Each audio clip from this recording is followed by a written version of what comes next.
Well, thank you again, Speaker, and this time it's to the Minister of Infrastructure.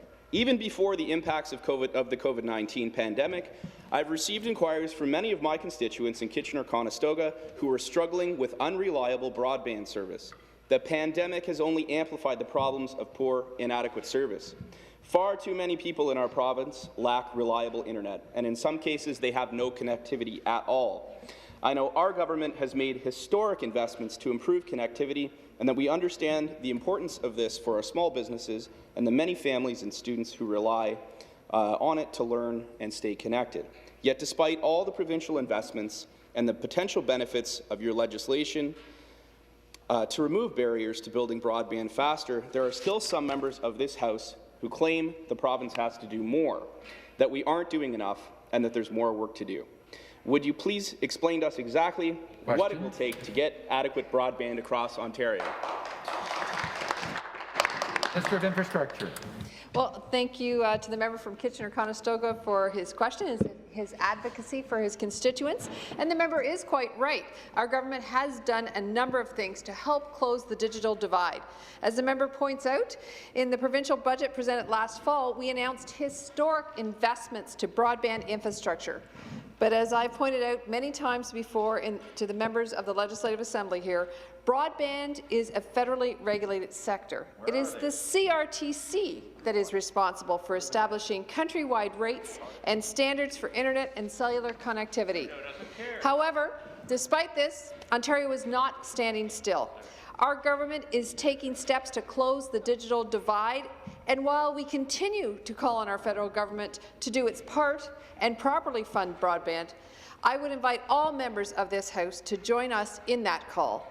Mr. Speaker, we are making historic investments and taking steps to improve and expand broadband connectivity to communities right across the province, Mr. Speaker, and I'll have more to say in the supplementary.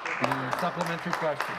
Well, thank you, Speaker. And Minister, I'd like to read an email I received from Keith, a Conestoga College student from Elmira taking online courses, and I quote, Speaker, "Dear MPP Harris, when I finished high school, I never imagined that I would be taking college courses online because of COVID-19. If I had reliable internet, taking my courses would be far less stressful. I often have problems participating in my classes because of weak and unreliable connections, and sometimes I have to do my schoolwork late at night or early in the morning to get a better connection." Keith goes on, "With my midterms about to start, I'm really concerned that my lousy internet will add unnecessary stress. With more and more people doing things online, when can we expect things to improve for people outside the city when it comes to internet service?" And I'd like to thank Keith for that message. So my question again for the Minister of Infrastructure is, when might students like Keith have access to reliable high-speed internet? Minister of Infrastructure. Thank you, Mr. Speaker, and I'd again like to thank the member opposite for his question. And I want to say to Keith, I understand the difficulties he's experiencing. I live it too, as many of the members of the legislature do. So I understand that more and more people are accessing services online. Students are learning online and families are shopping online, and that's why we have a plan. That's why for more than a year, our government has taken action to improve internet connectivity for communities in Ontario that lack adequate service. We're making historic investments to improve the internet service in Northern Ontario, Southwestern Ontario, Eastern Ontario, and Central Ontario. And last week, I introduced legislation that, if passed, will help us bridge the digital divide.